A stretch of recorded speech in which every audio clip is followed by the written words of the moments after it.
નમસ્કાર દોસ્તો, હોલિકા દહન શા માટે કરવામાં આવે છે? હિરણ્યકશ્યપની બહેન એટલે કે હોલિકા તેના ભાઈને એટલે કે હિરણ્યકશ્યપને કહે છે, મારા જોડે વરદાનમાં મળેલી એક ચાદર છે, તેના લીધે મારા પર ગમે તે પ્રકારના અગ્નિનો કોઈ પણ પ્રભાવ પડતો નથી. એટલે કે આ ચાદર પહેરીને હું ખોળામાં પ્રહલાદને લઈને બેસી જઈશ, જેના લીધે પ્રહલાદ બળીને ખાક. જ્યારે હું ચાદર પહેરીશ એટલે મને કાંઈ પણ પ્રકારનો પ્રભાવ પડશે નહીં. આ વાત હિરણ્યકશ્યપને સારી લાગી.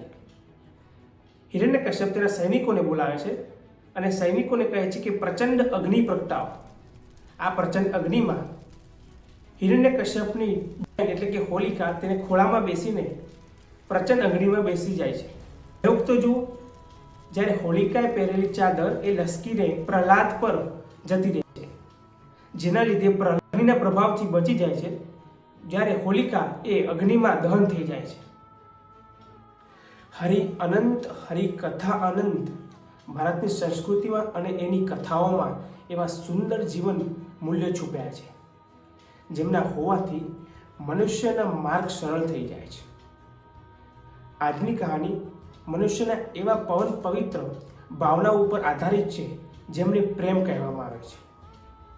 અને આ પ્રેમ એક એવા સૂત્ર અને શુદ્ધ રૂપ અને સૌથી મહત્વપૂર્ણ ઊંચાઈ છે એ ભક્તિ.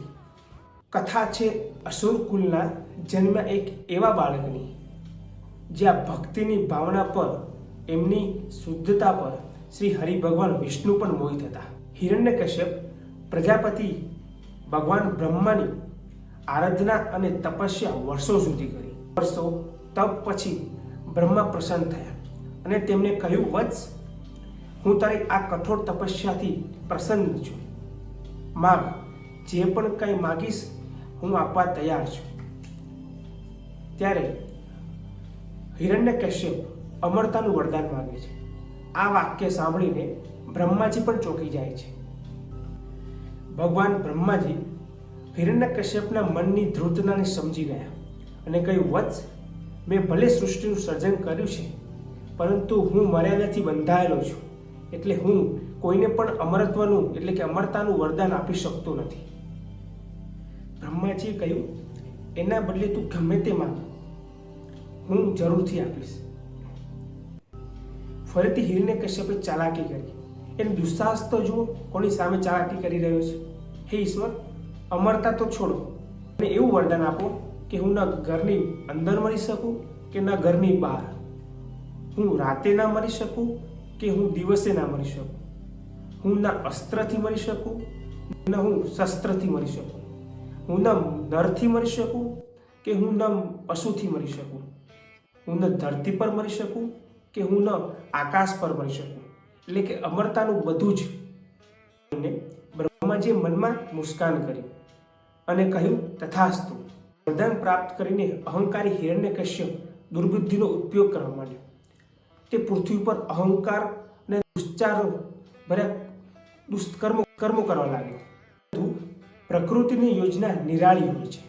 હિરણ્યકશ્યપના ઘરે જ એના પોતાના પરિવારમાં એમનો પુત્ર પ્રહલાદ એટલે કે એમના પિતાની પૂજા કરવાની અપેક્ષા પરમ બ્રહ્મ ભગવાન વિષ્ણુની પૂજા કરવાનું ચાલુ કરી દીધું. તેમના પિતાને કહ્યું, મારે માટે પૂજ્ય સૃષ્ટિના પાલન કરતા શ્રી હરિ વિષ્ણુ ભગવાન જ છે. તમે પણ એની ભક્તિ કરશો તો એ તમને પણ માફ કરી દેશે. મારો પ્રભુ દયાળુ છે, એમ પ્રહલાદે તેમના પિતાને કહ્યું. આ સાંભળીને હિરણ્યકશ્યપ ગુસ્સે થઈ ગયા અને એના સૈનિકોને બોલાવીને કહ્યું, મારા પુત્રને બંધી કરી દો અને એને એવી વેદના, એવા કષ્ટો આપો કે એ મારા શત્રુ એટલે કે ભગવાન વિષ્ણુનું નામ અને ગુણગાન કરવાના ભૂલી જાય. પ્રહલાદને બંધી બનાવી લીધો. હિરણ્યકશ્યપના કહેવા મુજબ એને ધમકાવવામાં આવ્યો, એને દબાવવામાં આવ્યો, એને કષ્ટ કરવામાં આવ્યો, એમને વેદના કરવામાં આવી. પરંતુ આસ્થા મજબૂત હોય, ના ધર્મ દેખાય કે ના મનુષ્ય પ્રત્યે આસ્થા દેખાડના ભરોસે ભગવાન વિષ્ણુનું નામ લે છે, એ પ્રાણને જ પૂરા કરી નાખો. જો આજ્ઞા મહારાજ કહીને પ્રહલાદને એક કારાગારમાં એટલે કે જેલમાં પૂરી દીધો. જેલમાં પૂર્યા બાદ એને ચારે તરફથી સાપ છોડી દીધા. આશ્ચર્યની વાત એ છે કે પોતાના ફેણ પર ધારણ કરનાર વંશજ પૃથ્વીનું પાલન કરતા વિષ્ણુના ભક્તને કરડવાની જગ્યાએ એ ચારે બાજુ તેમનો પહેરો એટલે કે ઘેરો કરીને બેઠા, એટલે કે એની રક્ષા કરવા લાગ્યા. આ વાત ગામે ગામ, નગરે નગરે અને ગલીએ ગલીએ પહોંચી કે આપણા મહારાજ પોતાના પુત્ર એટલે કે પ્રહલાદને મારવા ઈચ્છે છે, કારણ કે એ તેમના શત્રુ ભગવાન વિષ્ણુનું ગુણગાન કરે છે. આ જોઈને હિરણ્યકશ્યપ આગ બબૂલા થઈ ગયા અને સૈનિકોને કહ્યું, સૂર્યાસ્ત સમયે પ્રહલાદને બોલાવો.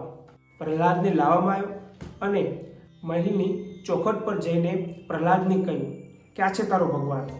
ત્યારે પ્રહલાદ કહ્યું, મારો ભગવાન કણ કણમાં વસે. પ્રહલાદ તેમના પિતા એટલે કે હિરણ્યકશ્યપને કહે છે, તમે પણ ભગવાનનું સ્મરણ કરો. ઓમ નમો ભગવતે વાસુદેવાય. ક્યાંક ને ક્યાંકથી મારા પ્રભુ પ્રગટ તો થઈ જશે.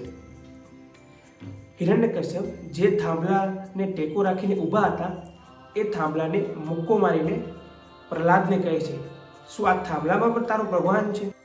પ્રહલાદે કહ્યું, પિતાશ્રી, મારો પ્રભુ કણ કણમાં વસે છે. ત્યારે પિતાજી એટલે કે હિરણ્યકશ્યપે પ્રહલાદને કહ્યું, તને તો હું પછી જોઈશ, તેના પહેલા તારા પ્રભુને એટલે તારા ભગવાનને હું મળી લઉં. હિરણ્યકશ્યપ બાજુમાં રહેલા થાંભલાને તોડે છે. થાંભલામાં અજીબ એક આકૃતિ નીકળે છે.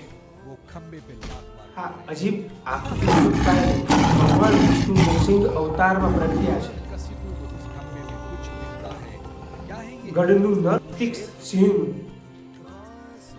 ભગવાન નરસિંહે તેના જાંઘ પર હિરણ્યકશ્યપને રાખ્યો છે અને પોતાના નાખોથી તે હિરણ્યકશ્યપનો વધ કર્યો છે.